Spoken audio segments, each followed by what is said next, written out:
Olha, a grande informação que surgiu no fim de semana da revista Veja, e o meio jurídico está se manifestando sobre isso, já no fim de semana se manifestou, de que o presidente Michel Temer teria pedido à ABIN para espionar o ministro Edson Fachin do Supremo Tribunal Federal. Está conosco o ministro Marco Aurélio Mello. Ministro, bom dia, como vai? Obrigado pela gentileza.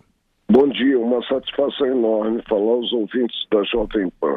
Nós que agradecemos. Ministro, é claro que essa informação ainda precisa ser confirmada, porque a informação foi dada apenas por um assessor do presidente da República, à revista Veja, mas de qualquer forma é uma coisa grave, é um fato muito grave, já que ele é o responsável por conduzir a Lava Jato no Supremo, não é?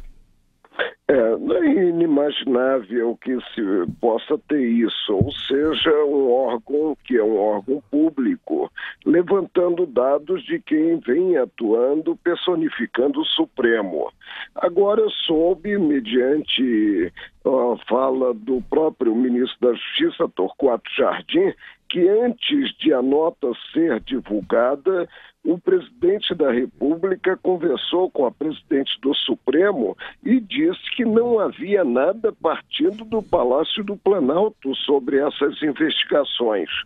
Fica a celeuma no ar e, enquanto isso, se tem um agravamento da crise. Vera Magalhães. Ministro, bom dia. Além disso, há informações também de que a Polícia do Senado, a Polícia Legislativa, foi acionada por senadores do PMDB para que se localizassem imagens do ministro Fachin na época em que ele estava em campanha pela vaga, circulando com um delator da JBS.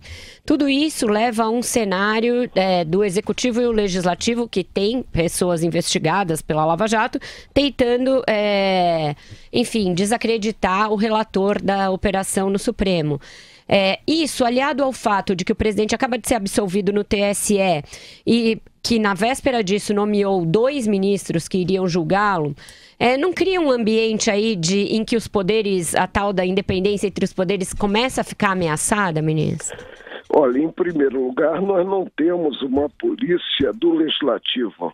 Nós temos a polícia que está prevista na Constituição Federal, a polícia repressiva, que é a polícia militar, e a polícia civil, que é a polícia do judiciário, que atua nas investigações, ou seja, nos inquéritos e também nas ações penais. Em segundo lugar, nós precisamos perceber que, no caso, cabe apenas esperar que as instituições funcionem.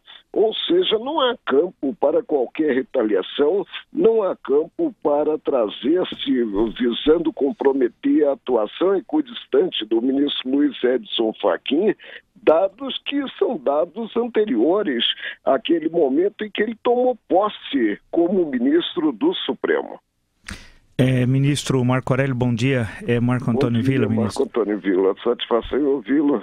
Também satisfação, ministro. Deixa eu perguntar uma questão para o senhor.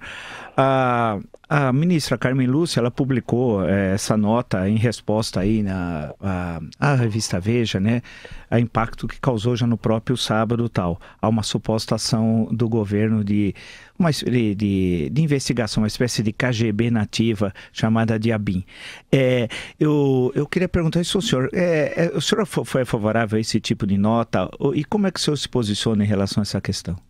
Olha, eu não fui contactado para saber a minha opinião sobre o episódio, muito menos com esse dado que eu acabei de veicular.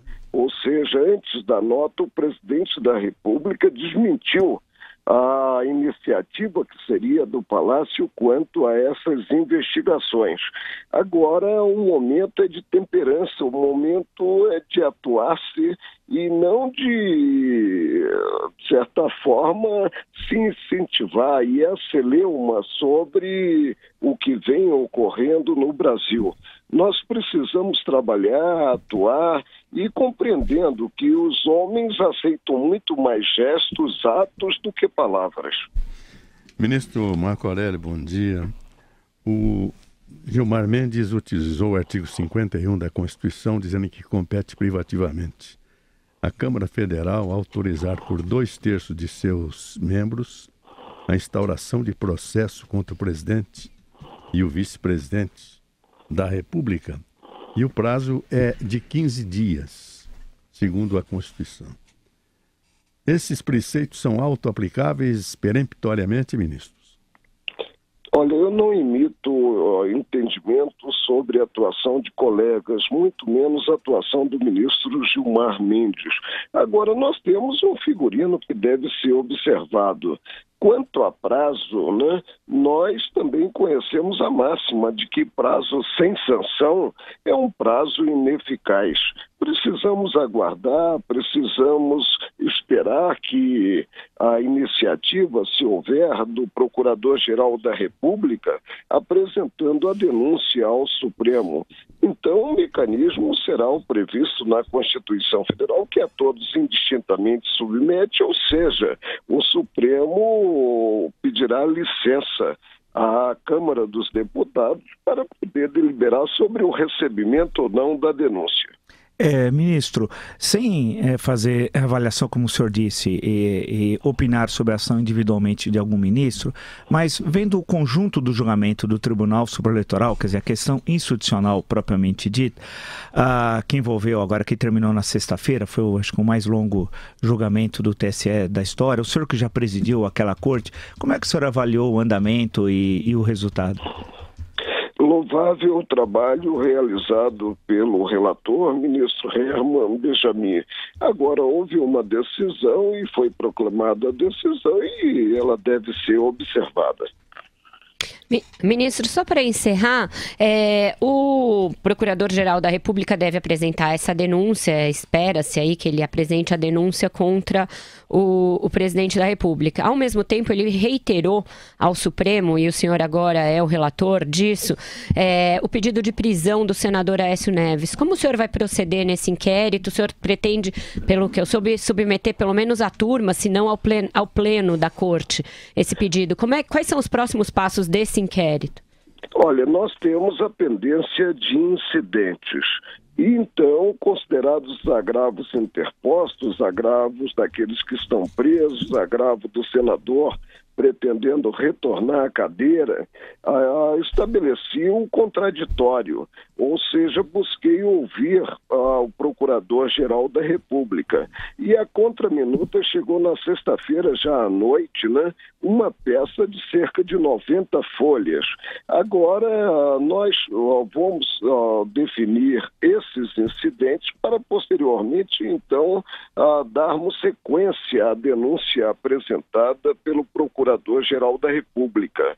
E já amanhã eu estarei levando em questão de ordem à turma um requerimento da irmã do senador visando a soltura, ou seja, a liberdade.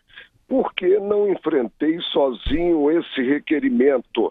Porque é um ato de um colega com o qual ombreio e não posso partir para a autofagia, ou seja, para o exame, como se fosse censor do colega, o exame do ato praticado, que o decida a primeira turma e ela certamente o fará amanhã na sessão vespertina que nós temos.